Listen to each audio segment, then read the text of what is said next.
आमे पूर्वर बारंबार टॉयलेट ऊपर आलोचना पाइखाना ऊपर आमे बहुत थोड़ा आलोचना कर पाइखाना आम गृह कौट रखा प्रति समय आम समय आलोचना कर आम जो एक स्थान को वास्तु विजिट वास्तु प्रोग्राम जाइलु आम देखिलु से नॉर्थ ईस्ट जोटा को ईशान ईशान्य कोण कहुए से कोण से माने पाइखाना रखी आप मन रखु पूर्वर कहीचे ये पाइखाना ही कैंसर भाया समस्या गुड़ा आनी था प्रथमतः आम ये जिनस को बारंबार आम मना करे आप ईशान कोण जोटा को आम नॉर्थ ईस्ट कर्नर कही था से कोण के आम पूर्व उत्तर कोण केबे भी आम पाइखाना करवा ना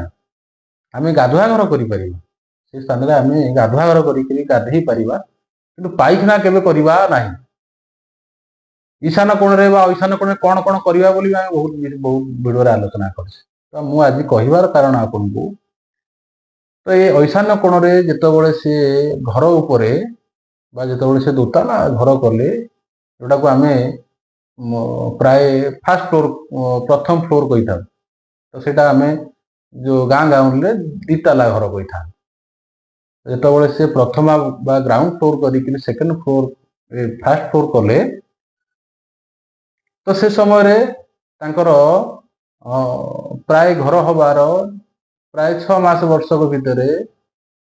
जनकर बा से परिवार सदस्य जनकर से कैंसर रे बा पीड़ित पीड़ित हले ट्यूमर हला ट्यूमर रु कैंसर हला घर हला परे संगे संगे 6 मास 7 मास भितर तो आम बारंबार से पूर्व आलोचना करछे आम केबे भी ईशान कोण गोटे पवित्र स्थान होता है जोटि कि कस्मिक एनर्जी बहुत भल भाव से एनर्जी प्रभावित होता है बहुत स्ट्रांगली से गोटे दैवी शक्ति बोली आप भावतु भगवान को शक्ति से जगार सब रही था तो से आम से पूजा घर कर मेडिटेशन बा ध्यान घर बा मेडिटेशन रूम भी आम कर पिला स्टडी रूम भी करवा आवश्यक किसी कौन असुविधा ना से स्थान में आम परिष्कार परिच्छन कर रखा से आम सब कही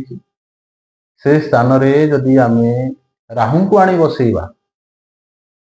आप भावतु ईशान कोणटी बृहस्पति देवगुरु बृहस्पति डायरेक्शन टी था तो आम जब राहु को आनी बसैवा गुरु चंडाल जोग बा गुरु चंडाल दशा जमी पड़े आम किसी जिनस भोगिया पड़े तो वास्तुरे भी आम गोटे गुरु चंडाल जोग टाइप आम करदे तो ये वास्तु आमको विभिन्न